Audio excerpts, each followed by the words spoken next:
Di sebuah desa kecil bernama Sukarawa, jauh di pinggir hutan yang rimbun dan basah, hiduplah seorang pemuda bernama Sumal, 27 tahun.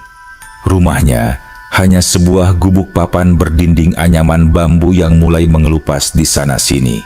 Atapnya bocor ketika hujan turun, menyisakan bau tanah basah bercampur lumut yang meresap ke seluruh ruangan. Sumal tinggal bersama ibunya, Bu Raminah, perempuan yang dulu dikenal lincah dan cekatan, namun kini terbaring lemah setelah terserang stroke beberapa bulan lalu. Tubuhnya kaku, terutama bagian kiri.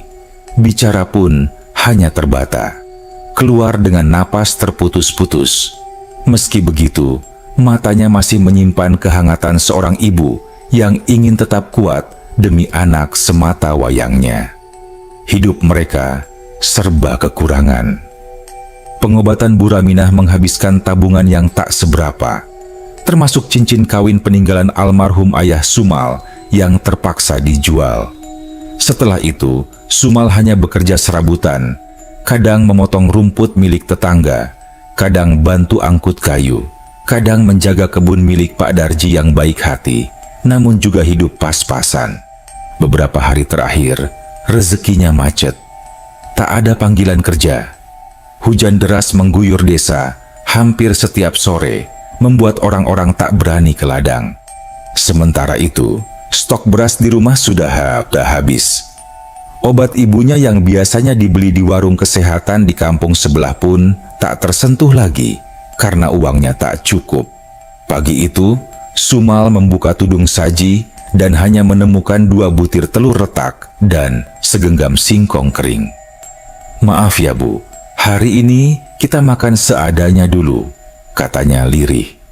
Bu Raminah hanya tersenyum samar, lalu menggerakkan tangan kanannya yang masih bisa digerakkan menyentuh lengan anaknya pelan, seolah berkata, "Tidak apa-apa nak." Namun, mata Sumal memerah. Ia merasa gagal sebagai anak.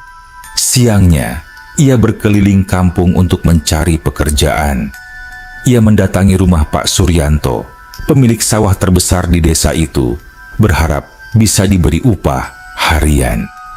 Tapi yang ia dapat hanyalah jawaban singkat. "Belum ada kerjaan, Mal? Hujan begini mau ngapain? Lahan becek semua?" Ia mengangguk, menelan kekecewaan. Lalu ia ke rumah Pak Dirhan, seorang tetua kampung yang kadang meminjamkan uang kecil-kecilan kepada warga. "Pak, saya mau pinjam 50.000 buat beli obat ibu," ucapnya.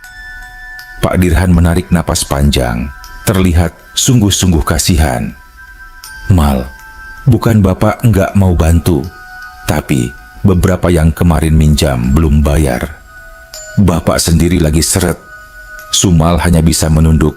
"Iya Pak, saya ngerti." Langkahnya gontai ketika pulang melewati jalan setapak. Hujan rintik mulai turun. Lumpur menempel di sandal jepitnya yang tipis. Dadanya sesak, bukan karena udara lembab, tapi karena rasa gagal yang menumpuk tanpa bisa diredakan. Sesampainya di rumah, ia mendapati Bu Raminah mencoba bangun, entah ingin ke kamar mandi atau sekadar duduk. Sumal segera menolong. "Bu, pelan-pelan, pelan-pelan." Ia mengangkat ibunya dan mendudukkannya di tepi ranjang. Perempuan tua itu menatapnya lama, seakan tahu apa yang sedang dipikirkan anaknya. Bibirnya bergetar, keluh, namun suaranya pelan muncul. "Mal, kuat ya?" Ucapan itu justru membuat hati Sumal runtuh. Ia memeluk ibunya sambil mengepalkan tangan. "Aku bakal usahain Bu, apapun caranya." Namun apapun caranya ternyata membawa pikirannya ke arah yang gelap. Malam datang, perut kosong, pikiran memburuk. Menjelang malam, hujan berhenti. Udara lembab menyisakan kabut tipis di halaman. Perut Sumal perih karena hanya makan singkong rebus setengah hari. Ia melihat ibunya terlelap, napasnya teratur meski terdengar berat. Di atas meja kayu kecil di pojok dapur, Sumal menatap ember kosong. Tak ada beras, tak ada lauk, tak ada apapun. Pikiran buruk mulai menembus batas. Di kampung sebelah, hanya 15 menit berjalan kaki melalui jalan kecil di tepi hutan, ada ladang warga yang terkenal dengan tanaman ubinya yang subur. Ladang itu milik Pak Sarman, orang yang tegas dan galak. Semua warga tahu, siapapun yang ketahuan mengambil barang tanpa izin di wilayahnya akan dikejar habis-habisan. Sumal tahu itu, tapi ia juga tahu ibunya membutuhkan makan dan obat. Ia mencoba menepis pikirannya, tapi rasa lapar semakin menusuk. Ia menatap wajah ibunya yang kurus, pucat, dan lemah.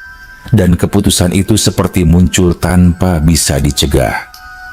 Malam ini, aku ambil sedikit saja untuk ibu, bisiknya pada diri sendiri. Di luar, angin malam berembus melewati celah-celah bambu rumahnya, membawa suara lirih dedaunan yang seakan menyetujui kegilaan kecil itu. Jam menunjukkan pukul 9 malam ketika Sumal keluar rumah. Ia mengenakan jaket lusuh berwarna coklat, satu-satunya pakaian hangat yang ia punya. Tangannya gemetar, bukan hanya karena udara dingin, tetapi karena rasa takut melakukan hal yang selama ini ia benci, mencuri. Ia berjalan cepat melalui jalan setapak di belakang rumah, melewati rumpun bambu, menyeberangi parit kecil, lalu menyusuri batas hutan. Suasana gelap. Bulan tertutup awan, hanya suara serangga dan sesekali burung malam yang membuatnya sadar ia tidak sendirian di tengah keheningan. Dari kejauhan, ia melihat samar-samar pagar kayu ladang itu. Tidak ada lampu. Biasanya Pak Sarman ronda sampai tengah malam. Tapi Sumal berharap malam itu ia sudah tidur. Ia menahan napas ketika masuk ke dalam ladang. Beberapa tanaman ubi tampak menonjol dari tanah. Daunnya lebar dan basah. Ia memilih yang paling dekat, lalu mulai menggali dengan tangan kosong. Tanah dingin dan lembab menempel di kukunya. Jari-jarinya gemetar. Hanya 1 atau 2. Cukup untuk besok, gumamnya. Namun belum sempat ia menarik ubi itu sepenuhnya, terdengar suara keras dari kejauhan. "Heh, siapa di situ?" Jantungnya seperti berhenti sesaat. Lalu suara itu berubah menjadi teriakan lantang. "Maling!" Suara langkah kaki berlari kencang disertai kilatan cahaya senter. Sumal panik, langsung melempar ubi dan berlari sekuat tenaga. Dari belakang terdengar suara bising banyak orang. Kemungkinan para penjaga ladang lain yang ikut bangun mendengar teriakan. "Kejar! Jangan sampai lolos! Maling kampret!" Kilatan parang terlihat. Ada mungkin 3 atau 4 orang memburunya. Sumal berlari seperti dikejar maut. Nafasnya sesak, lututnya lemas, tapi ketakutannya jauh lebih besar dari rasa sakit apapun. Ia berbelok ke arah yang bahkan jarang ia lewati, ke jalur hutan gelap yang dikenal warga sebagai tempat angker. Namun, malam itu, ia tidak punya pilihan lain. Ia masuk lebih jauh ke dalam kegelapan hutan, berharap bisa menghilang di antara pohon-pohon tinggi yang berdiri seperti bayangan raksasa. Hutan di sisi timur desa Sukarawa bukan tempat yang mudah dimasuki, terlebih pada malam hari. Pohon-pohon berdiameter besar memayungi langit, membuat cahaya bulan tak mampu menembus dedaunannya. Suara burung malam, jangkrik, dan hewan liar bersautan seperti sedang membentuk orkestra gelap. Sumal berlari menembus jalan tanah yang nyaris tak terlihat, hanya mengandalkan ingatan samar dari masa kecil saat ia sering bermain di sekitar sini. Nafasnya tersengal, Punggungnya terasa terbakar dan lututnya mulai bergetar hebat. Di belakang, suara orang-orang yang mengejarnya terdengar semakin jauh, tetapi masih cukup jelas untuk membuat jantungnya berdetak tak karuan. Ke kiri atau kanan? Gumamnya sendiri, panik. Ia memilih kiri, menuju jalur yang dipenuhi semak belukar. Duri-duri kecil menyayat kulit tangannya, tapi ia tak peduli. Ia terus berlari hingga ia merasakan tubuhnya hampir tumbang. Tepat sebelum lututnya benar-benar menyerah, ia melihat sebuah pohon besar yang menjulang seperti pintu masuk dunia lain. Pohon itu berbeda dari yang lain. Batangnya sangat besar, kulitnya tebal berlumut, dan akarnya mencuat kemana-mana seperti ular raksasa. Di baliknya ada cekungan bayangan yang cukup dalam untuk seseorang bersembunyi. Tanpa pikir panjang, Sumal menyelinap masuk dan menahan napas. Beberapa detik kemudian, cahaya senter bergerak-gerak di kejauhan. Suara orang memaki terdengar parau. Kemana dia larinya? Tadi jelas ke arah sini. Sial, hutan dalam begini, kalau hilang ya hilang sekalian. Sumal menggenggam dadanya erat menahan gemetar. Jika mereka mendekat sedikit lagi, ia pasti terlihat. Tapi perlahan, suara-suara itu menjauh. Cahaya senter meredup lalu hilang sepenuhnya. Keheningan kembali mengambil alih hutan. Sumal ingin menghela napas lega, tapi sebelum ia sempat melakukannya, ia mendengar sesuatu dari belakang. Suara sangat pelan, seperti langkah kaki yang melintasi dedaunan basah.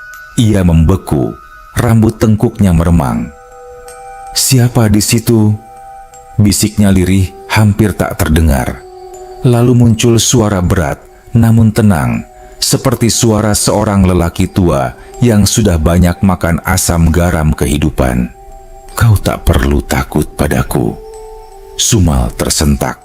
Dari balik bayangan pohon muncul sosok seorang lelaki tua berpakaian serba putih kusam. Baju yang ia kenakan tampak seperti kain lusuh yang sudah bertahun-tahun dicuci dengan air sungai. Rambutnya panjang beruban, kulitnya kecoklatan seperti sering terpapar matahari. Tapi wajahnya ada sesuatu yang aneh, tenang, teduh, tapi tidak sepenuhnya seperti manusia biasa. Sosok itu berjalan mendekat tanpa suara, seolah lantai tanah tak bereaksi terhadap langkahnya. Sumal, meski ketakutan, justru merasa tubuhnya tak bisa bergerak. Ada rasa aneh, bukan teror, tapi semacam keteduhan asing yang membuatnya tak bisa lari. Siapa? Bapak? Suara Sumal pecah. Lelaki itu tersenyum tipis, tidak mengancam, tapi juga tidak sepenuhnya menenangkan. Aku, orang yang menjaga hutan ini sejak lama. Namaku Ki Samodra, ucapnya. Nama itu terdengar asing, tapi entah mengapa, seperti pernah terdengar dalam bisikan cerita orang tua dulu, tentang penjaga gaib hutan paling dalam, tempat manusia jarang menjejak.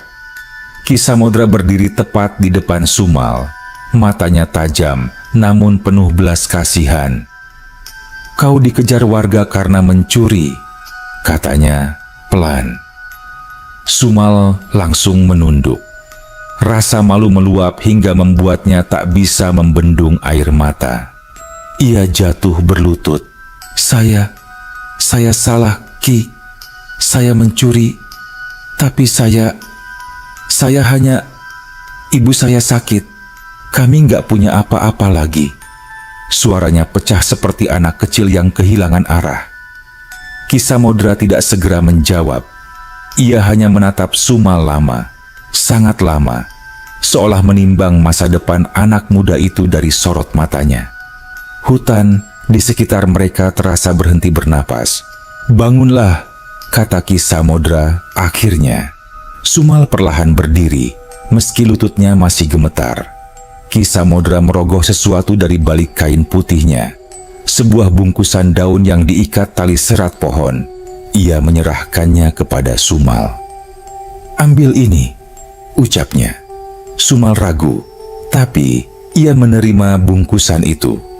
Ketika dibuka sedikit, ia melihat beberapa lembar uang lusuh. Nominalnya cukup besar untuk ukuran orang sepertinya. Ia terbelalak.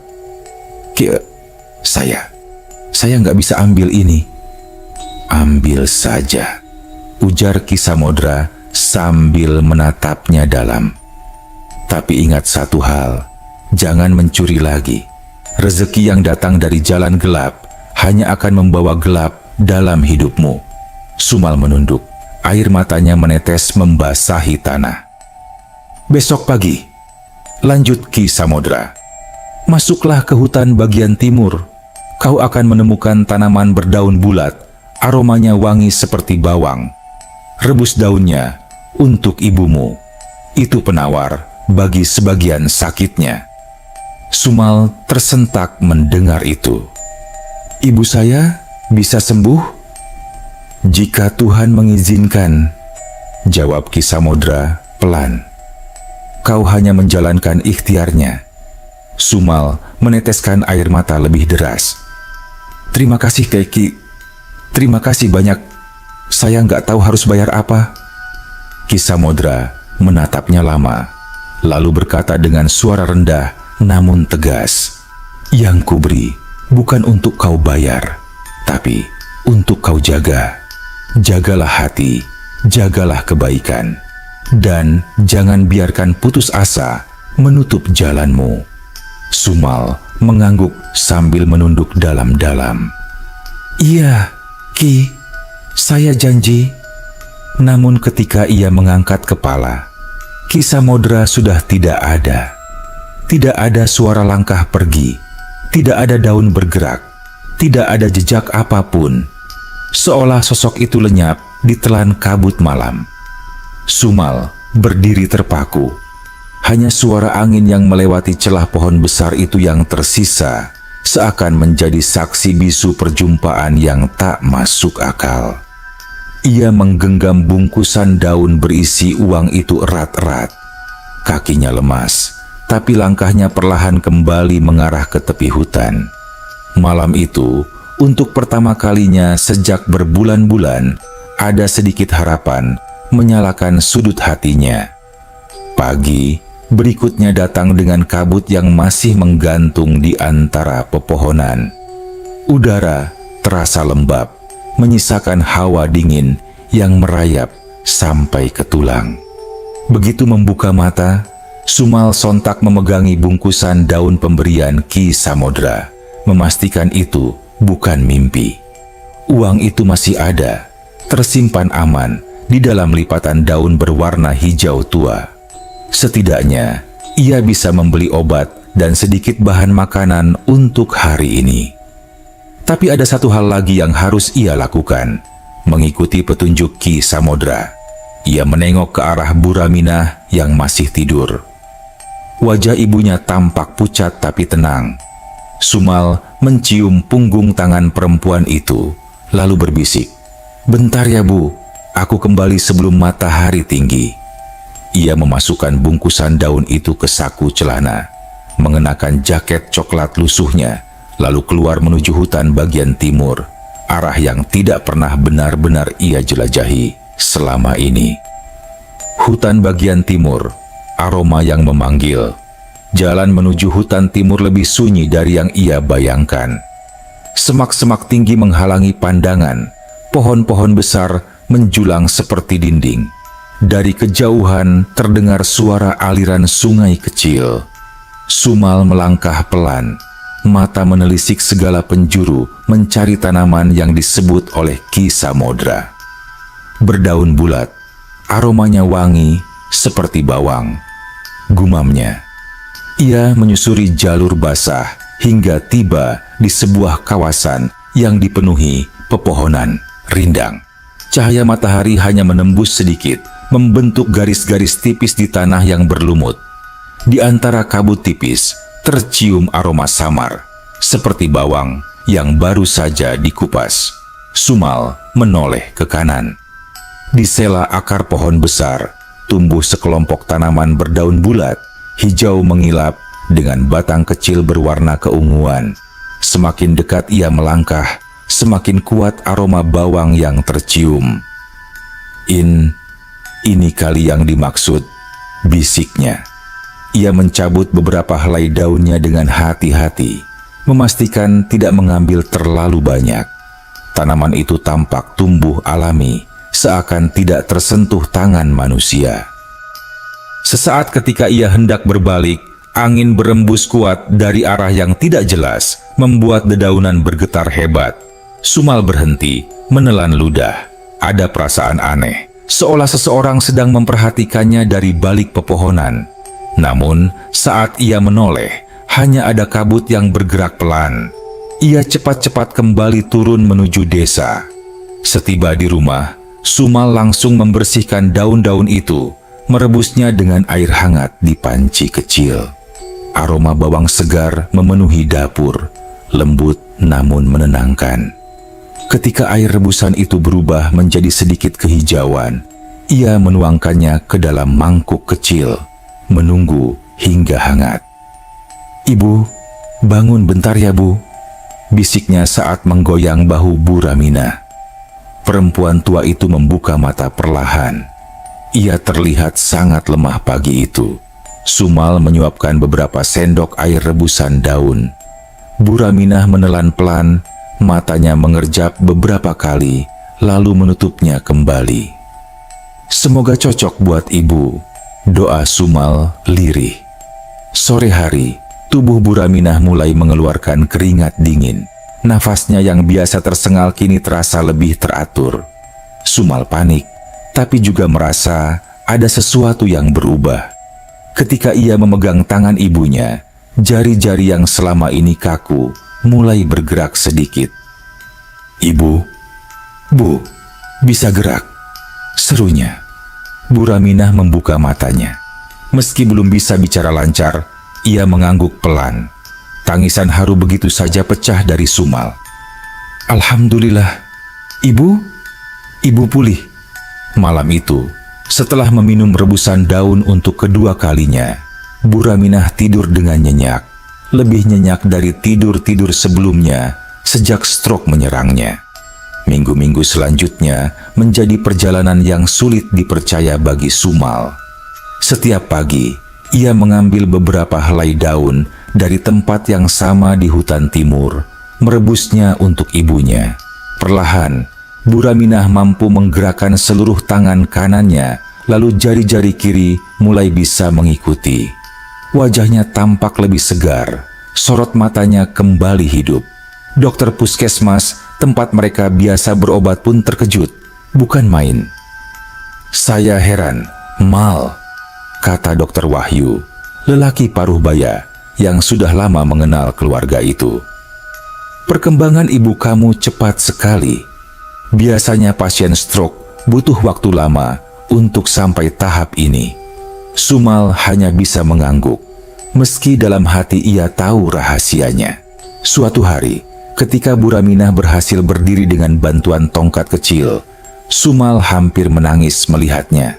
"Bu, sebentar lagi ibu bisa jalan sendiri." Bu Raminah tersenyum, air matanya mengalir. Mal, makasih."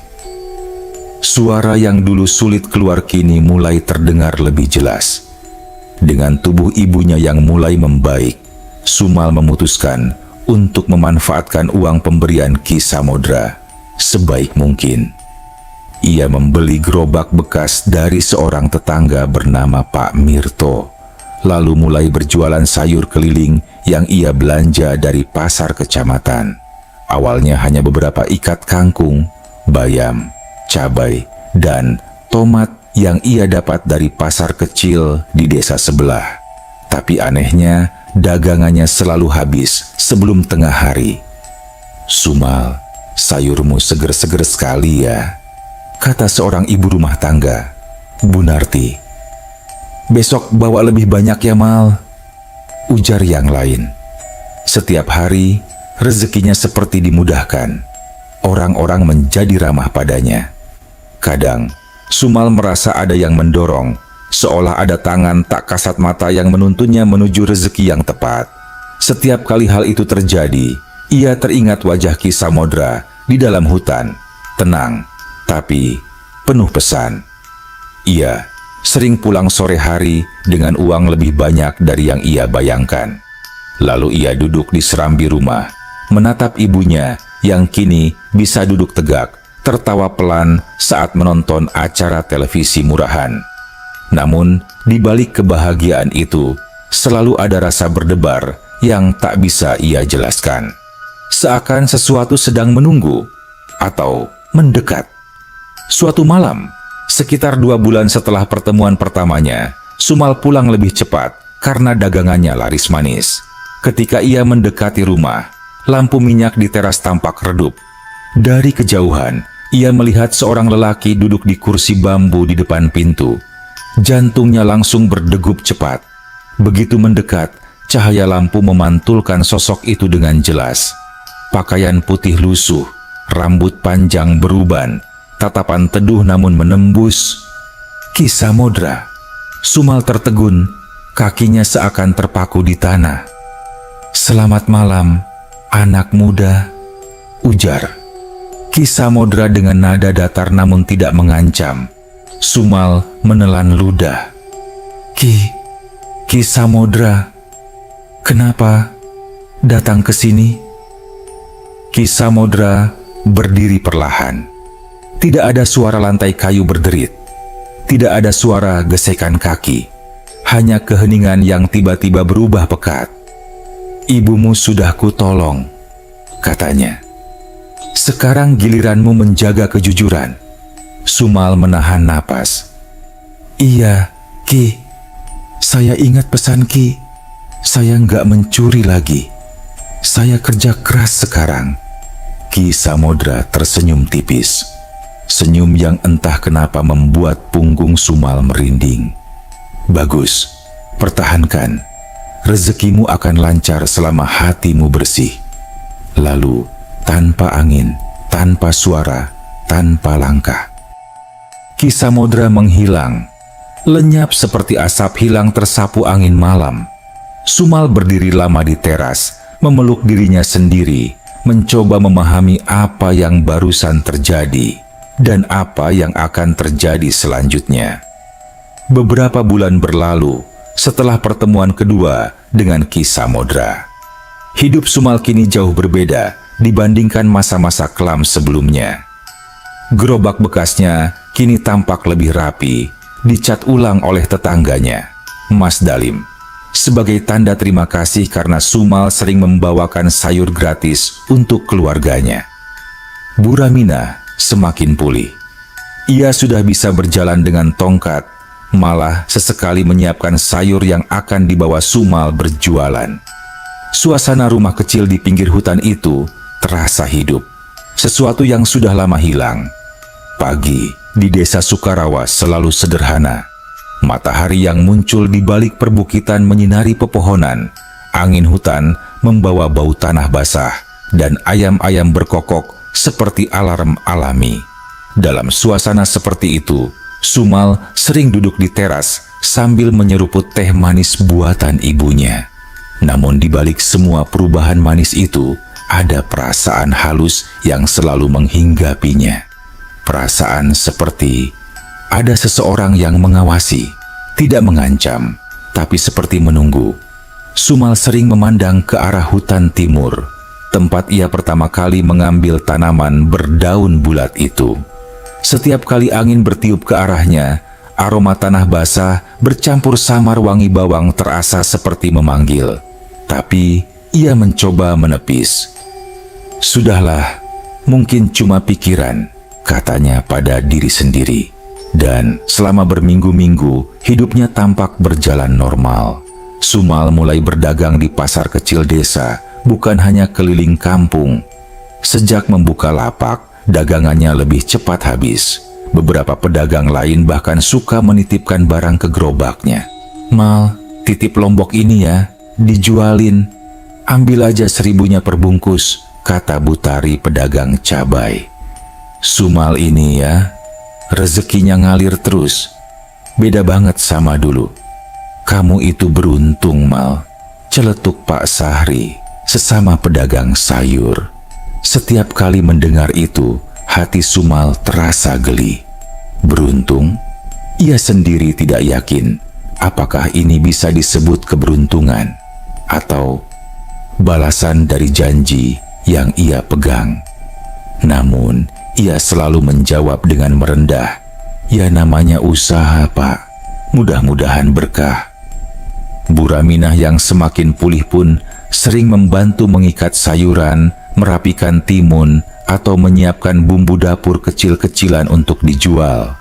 Rumah yang dulu sunyi dan suram kini ramai. Tetangga sering mampir. Anak-anak kecil sesekali bermain di halaman, tertawa lepas. Desa seperti memeluk mereka kembali. Suatu siang, ketika Sumal pulang membawa hasil uang dagangan yang lumayan, ia melihat Bu Raminah duduk di kursi bambu dengan wajah pucat. Tangan kirinya yang sudah mulai bisa bergerak tampak gemetar halus. "Ibu, kenapa? Capek? Masuk dulu, Bu," ujar Sumal panik. Bu Raminah tersenyum tipis. "Hanya pusing sedikit, Nak.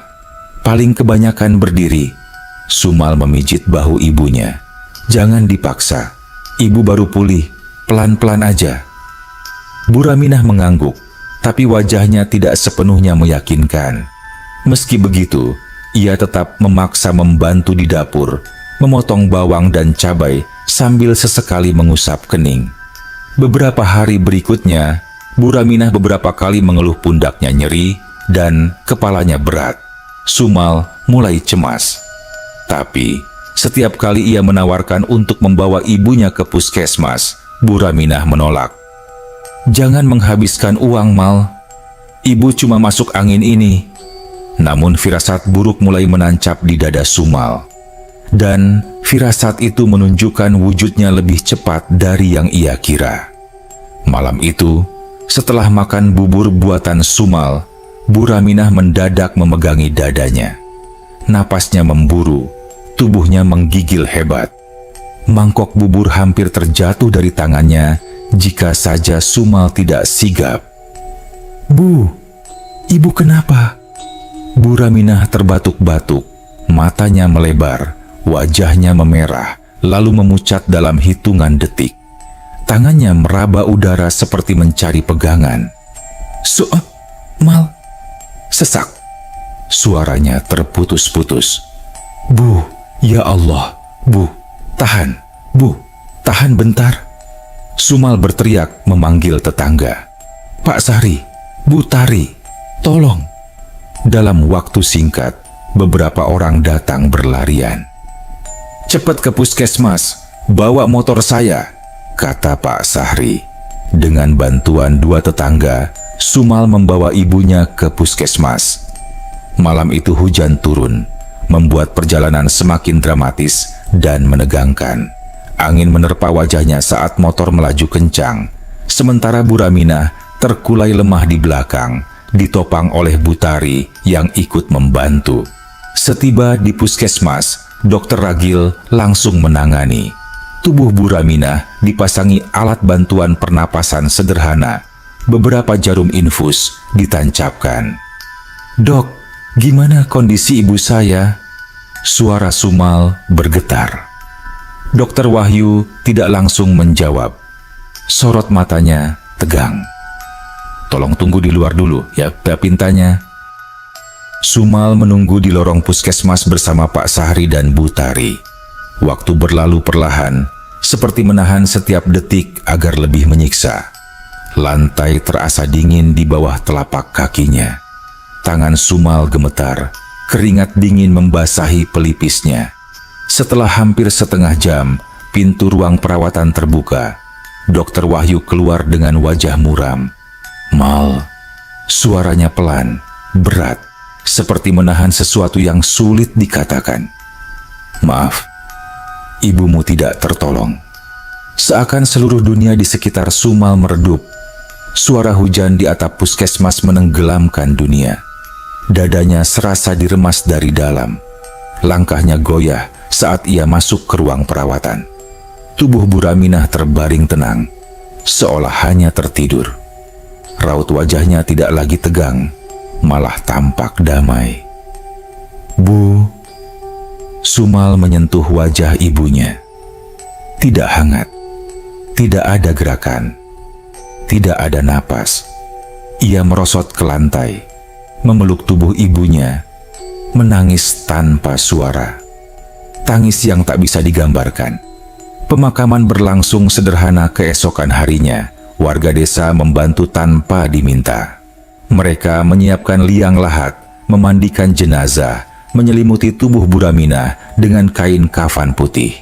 Sumal berdiri di samping makam sambil memegangi gumpalan tanah lembab. Saat semua orang telah pergi, tinggal ia yang masih menetap di situ. Mata merah, wajahnya basah oleh air mata yang tak kunjung habis. Petang turun perlahan, angin membawa suara dedaunan bergesekan. Di kejauhan, burung-burung kembali ke sarang. Dunia terus bergerak, tapi bagi Sumal semua terasa berhenti. Akhirnya, ia pulang ke rumah yang kini kosong. Tidak ada suara batuk ibunya, tidak ada bau masakan sederhana, tidak ada senyum hangat yang selalu menenangkannya. Sumal duduk di depan rumah, memandangi pohon mangga di halaman yang daunnya bergoyang ditiup angin malam. Hingga ia merasakan sesuatu. Bukan suara, bukan angin, tapi kehadiran. Perlahan ia menoleh. Di bawah pohon mangga itu berdiri sosok berpakaian putih lusuh, Ki Samodra.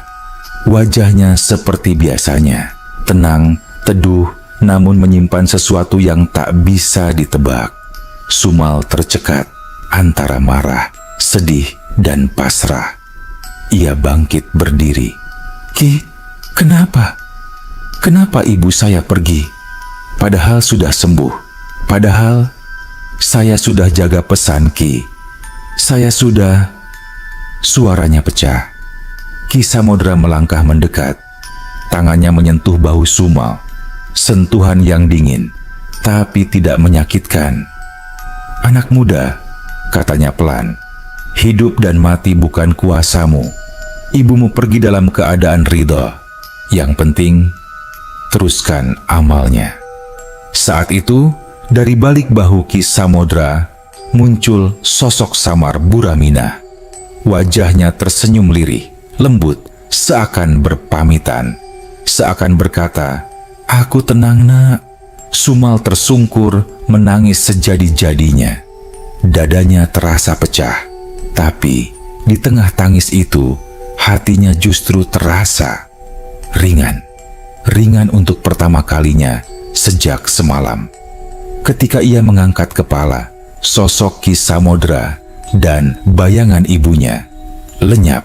Hanya angin malam yang tersisa dan kesunyian. Rumah kecil di pinggir hutan itu menjadi lebih sunyi daripada sebelumnya. Sejak kepergian Bu Raminah, waktu seolah berjalan lambat bagi Sumal. Hari-hari awal ia habiskan dengan duduk di depan ranjang ibunya, memandangi bantal yang masih menyimpan bekas kepala perempuan yang telah membesarkannya sendirian itu.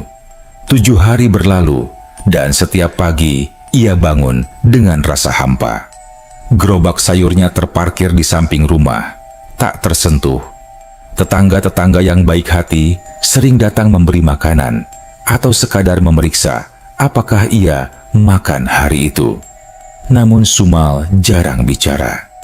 Ia hanya mengangguk, tersenyum, lalu kembali tenggelam dalam pikirannya sendiri. Pada hari ke-7, selepas maghrib, udara dingin turun bersama kabut tipis dari hutan. Sumal duduk sendirian di teras, memandangi halaman yang gelap. Hujan belum turun, tapi aroma tanah basah terasa jelas. Angin membuat daun-daun mangga bergesekan pelan, seperti suara bisikan halus. Dalam kesunyian itu, ia memejamkan mata, dan berkata lirih, "Bu, aku rindu." Lalu, tiba-tiba dada Sumal terasa hangat. Bukan hangat yang menenangkan, tapi hangat yang seperti memanggilnya untuk bangun, untuk bergerak. Ia membuka mata. Pandangan itu membuatnya tertegun. Di depan rumahnya, tepat di bawah pohon mangga, lampu minyak memantulkan siluet lembut. Bukan sosok Ki Samodra, bukan wujud gaib yang pernah ia lihat, melainkan bayangan samar Bu Raminah. Sosok itu berdiri, mengenakan baju sederhana seperti yang biasa ia pakai. Rambutnya disanggul rapi, wajahnya tersenyum lembut. Tidak jelas, tidak solid, lebih mirip cahaya yang membentuk wujud manusia. Sumal terpaku. Air matanya langsung jatuh tanpa bisa ditahan. "Bu," bisiknya, suaranya bergetar. Sosok itu tidak bicara, hanya mengangguk pelan. Senyum itu, senyum yang sama ketika beliau memasakkan bubur di pagi hari, ketika memijit bahu Sumal yang lelah, ketika berkata bahwa semuanya akan baik-baik saja. Namun sebagaimana ia muncul, sosok itu perlahan memudar tertiup angin, seperti kabut yang retak lalu lenyap. Sumal jatuh berlutut. Kali ini ia menangis bukan karena kehilangan, tapi karena perasaan hangat yang mengisi hatinya. Seakan ibunya memberi restu, memberi kekuatan, dan memberi tanda bahwa ia harus bangkit. Malam itu menjadi titik pertama Sumal merasa mampu berdiri lagi. Perubahan kecil yang bermakna. Keesokan harinya, Sumal bangun lebih pagi dari biasanya. Ia menyalakan api di dapur, membuat teh manis, lalu duduk sebentar sambil memandangi cahaya pagi yang menembus celah dinding bambu. Ada sesuatu yang berubah dalam dirinya. Duka masih ada, tentu saja, tapi kini ia bisa bernapas lebih lega. Langkahnya terasa lebih ringan. Ia membuka pintu, menghembuskan udara segar ke paru-parunya, lalu berkata dalam hati, "Mulai hari ini, aku jalanin hidup kayak yang ibu mau." Siangnya, untuk pertama kalinya, setelah 7 hari, Sumal membawa gerobak sayurnya keluar rumah. Butuh keberanian besar untuk melangkahkan kaki, tapi ia melakukannya. Beberapa tetangga yang melihatnya langsung tersenyum lega. "Alhamdulillah, Mal, kamu sudah kuat ya," ujar Butari. "Kalau butuh bantuan, bilang ya. Jangan dipendam sendiri," tambah Pak Sahri. Sumal mengangguk sambil tersenyum. Senyum yang masih lemah, tapi tulus. Dagangannya hari itu tidak banyak, namun laris seperti biasa. Bahkan, ada seorang ibu dari kampung sebelah yang memesan sayur untuk besok pagi. Ketika matahari hampir tenggelam, ia pulang membawa keuntungan cukup banyak, cukup untuk makan seminggu penuh. Tapi bukan uangnya yang membuat hatinya lega, melainkan rasa bahwa ibunya pasti tersenyum melihatnya hari itu. Beberapa hari berikutnya, Sumal mulai membangun rutinitas baru. Setiap pagi, sebelum mulai berdagang, ia menyisihkan sebagian uang untuk disedekahkan. Tidak banyak, kadang 2.000, kadang 5.000, tapi ia lakukan dengan niat memperpanjang amal ibunya. Ia juga mulai membantu tetangga yang membutuhkan. Ada hari ketika ia membantu menambal genteng rumah Pak Sahri yang bocor. Di hari lain, ia membawakan sekantong beras kecil ke rumah Mbah Sirin, nenek tua yang hidup sendirian.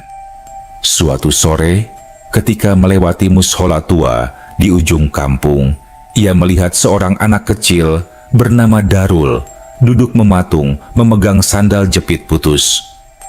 "Kenapa, Dul?" tanya Sumal. "Sandalku rusak, Mas, tapi nggak ada uang buat beli yang baru." Tanpa pikir panjang, Sumal mengajak anak itu ke warung kecil Bu Ida dan membelikannya sandal baru. Harga sandal itu tidak seberapa, tapi wajah Darul bersinar seperti diberi hadiah dunia. "Terima kasih, Mas Sumal," serunya sambil berlari-lari kecil membawa sandal barunya. Setiap kebaikan kecil yang ia lakukan terasa seperti menyalakan kembali kenangan akan ibunya.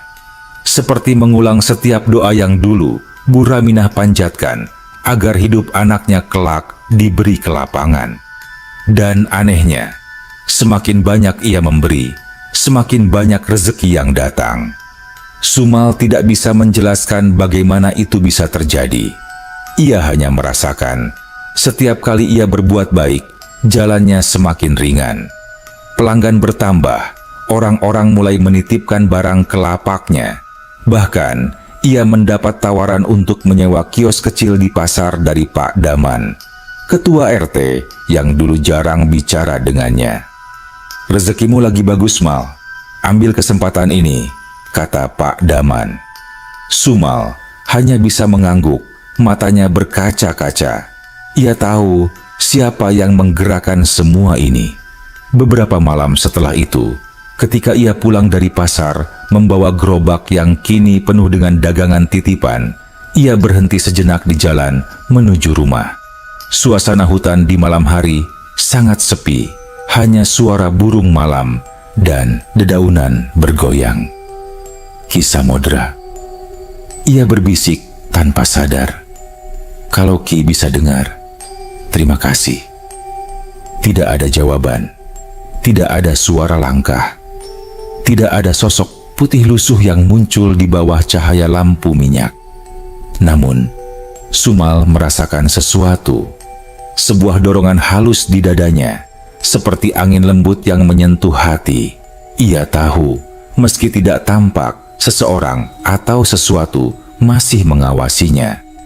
Tidak untuk menakutinya, tapi untuk memastikan ia tetap berada di jalan yang benar. Dan Sumal merasakan satu hal yang pasti, semakin ia menjaga hati, semakin terang jalan hidupnya. Semenjak Sumal mulai rutin bersedekah dan membantu warga desa, hidupnya terasa berbeda. Bukan hanya lapaknya yang makin ramai, tetapi juga cara orang-orang memandangnya. Dulu ia dikenal pemuda miskin yang hidup serabutan. Sekarang ia dianggap sebagai lelaki pekerja keras yang selalu memberi manfaat. Beberapa ibu-ibu di pasar bahkan sering memintanya mampir, sekadar untuk duduk minum teh dan mendengar cerita mereka. Anak-anak kecil tak lagi takut pada sosoknya yang dulu terlihat kusut dan lelah. Kini mereka memanggilnya Mas Mal dengan tawa yang riang. Namun di balik semua itu, Sumal tetap menyimpan satu ruang kosong di hatinya. Ruang yang dulu diisi oleh ibunya. Meskipun sudah lebih kuat, ia masih sering bangun pagi-pagi sekali hanya untuk melihat ke arah ranjang ibunya yang kini kosong. Menyentuh bantal itu, merapikan selimutnya, lalu menahan napas sejenak sebelum kembali memulai hari. Ia tahu kesedihan tidak akan hilang sepenuhnya, tapi ia juga tahu bahwa hidup harus diteruskan, dan itulah yang ia lakukan. 1 bulan setelah ia mulai rajin bersedekah, Pak Daman benar-benar menepati janjinya. Ia membantu menguruskan izin untuk kios kecil di Pasar Sukacita. Lokasinya tidak besar, hanya sekitar 2 kali 3 meter, tapi cukup untuk menata sayur-sayur segar dan bumbu dapur. "Mulai besok kamu jualan di sini, Mal," kata Pak Daman sambil menyerahkan kunci. Sumal memandang kios itu lama. Tangannya gemetar. "Pak, saya takut ini cuma mimpi." Pak Daman tertawa lebar. "Nggak ada mimpi di sini. Kamu memang pantas dapat tempat." Ia mengangguk, menelan rasa haru yang menyesakan. Hari itu, ia pulang dengan langkah lebih ringan dari biasanya. Ia merasa seperti mendapat hadiah dari surga. Sesampainya di rumah, ia berdiri di depan pintu, memandangi kursi bambu tempat ibunya dulu sering duduk sambil menunggu kepulangannya. "Ibu pasti senang lihat aku gini," gumamnya. Bayangan ibunya seolah mengiyakan. Bukan suara, bukan wujud, hanya perasaan hangat yang mengalir dari udara. Namun malam itu, ada sesuatu yang berbeda. Langit tampak sangat cerah, tanpa awan. Bulan bundar menggantung di atas hutan, seperti lampu besar yang menerangi seluruh desa Sukarawa. Angin berembus pelan, membawa aroma tanah basah, bercampur wangi dedaunan hutan. Sumal duduk di teras dengan lampu minyak kecil. Ia menghirup dalam-dalam udara malam. Entah kenapa, dadanya terasa penuh kenangan. Tiba-tiba, angin berhenti. Semuanya mendadak sunyi. Terlalu sunyi. Seperti ketika hutan menahan napas. Sumal merinding. Ia menoleh ke arah pohon mangga yang beberapa waktu lalu menjadi tempat sosok ibunya muncul. Di bawah cahaya bulan, berdiri sosok yang tidak asing baginya. Ki Samodra. Pakaian putih lusuhnya berkibar pelan, meski angin tak lagi bertiup. Sorot matanya seperti biasa, tenang, tapi memancarkan sesuatu yang sulit dijelaskan. Ada wibawa, ada kedalaman, ada usia yang tak bisa diukur. Sumal, sapanya dengan suara rendah, seperti hembusan angin yang sudah melewati ribuan tahun. Ki. Sumal berdiri, jantungnya berdetak cepat. Apa Ki datang? Karena saya ada salah. Ki Samodra tersenyum samar. Tidak, kau sudah berjalan di jalan yang benar. Sumal menunduk. Saya masih sering ingat masa lalu, Ki. Masih sering teringat saat saya mencuri. Saat malu, saat ibu sakit. Itu manusiawi, jawab Ki Samodra. Yang tidak manusiawi adalah ketika manusia berhenti berusaha menjadi lebih baik. Sumal menatapnya. Ungkapan itu seperti air sejuk yang menyiram dadanya. Ki Samodra mendekat, langkahnya nyaris tidak terdengar. Ibumu sudah bahagia di tempat sana, katanya pelan. Ia pergi dengan membawa doa yang baik. Yang penting, kau teruskan amalnya. Sumal merasakan tenggorokannya tercekat. Saya sudah berusaha, Ki. Saya sedekah. Saya bantu tetangga. Saya kerja jujur. Saya cuma pengen ibu bangga. Dan ia bangga, jawab Ki Samodra tegas.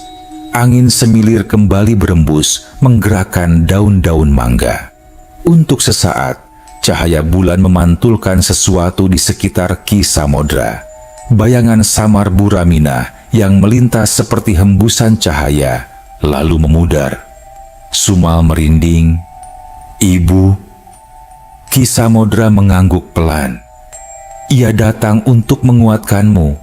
Anak seperti kau pantas menerima doa paling baik dari seorang ibu. Sumal menutup wajahnya, menahan tangis yang tiba-tiba menyeruak. Setelah beberapa detik, Ki Samodra melanjutkan. Mulai sekarang, kau tidak perlu mencariku lagi di hutan. Tugasmu sudah jelas. Hiduplah dengan jujur. Hiduplah dengan memberi manfaat. Itulah jalan yang akan menerangimu. Sumal mengangguk dengan tubuh bergetar. Iya, Ki. Saya akan jaga pesan Ki. Sampai kapanpun. Ki Samodra mengangkat tangan kanannya perlahan, seakan memberi restu. Angin lembut berputar di sekeliling mereka, seperti melingkupi halaman itu dengan sesuatu yang suci. Dan dalam sekejap, tanpa suara, tanpa langkah, Ki Samodra lenyap. Seolah ia hanya bayangan yang ditinggalkan bulan. Hanya angin malam yang tersisa. Dan keheningan.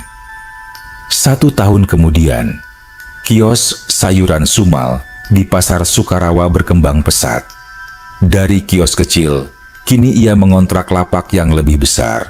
Ia bahkan punya 2 orang pembantu untuk menjaga kios saat ia keliling kampung membawa gerobak barunya. Namun, perubahan terbesar bukan pada rezekinya, melainkan sikapnya. Setiap pagi, ia menyisihkan hasil penjualan untuk sedekah. Ia memperbaiki atap musola desa. Ia rutin memberikan sayur gratis ke beberapa keluarga miskin. Orang-orang sering berkata, rezeki Sumal itu deras karena ia tidak pernah menahan. Semua dia bagi. Tapi Sumal selalu menjawab dengan senyum, "Saya cuma meneruskan apa yang ibu saya dulu ajarkan." Di rumah kecil pinggir hutan itu, ia merawat kursi bambu ibunya, membersihkannya setiap minggu. Sesekali ia duduk di sana, menatap arah pohon mangga, mengucap doa untuk perempuan yang sudah pergi, dan untuk sosok penjaga hutan yang telah membuka jalannya. Ia tidak pernah lagi bertemu Ki Samodra. Tidak dalam wujud, tidak dalam suara.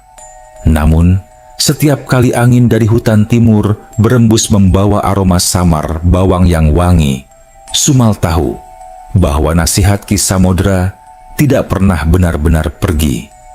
Pada suatu sore, ketika pasar mulai sepi, salah satu pembantunya bertanya, "Mas Sumal, apa yang membuat rezeki Mas lancar terus?" Sumal tersenyum, menatap langit jingga. "Bukan uang, bukan modal, bukan keberuntungan."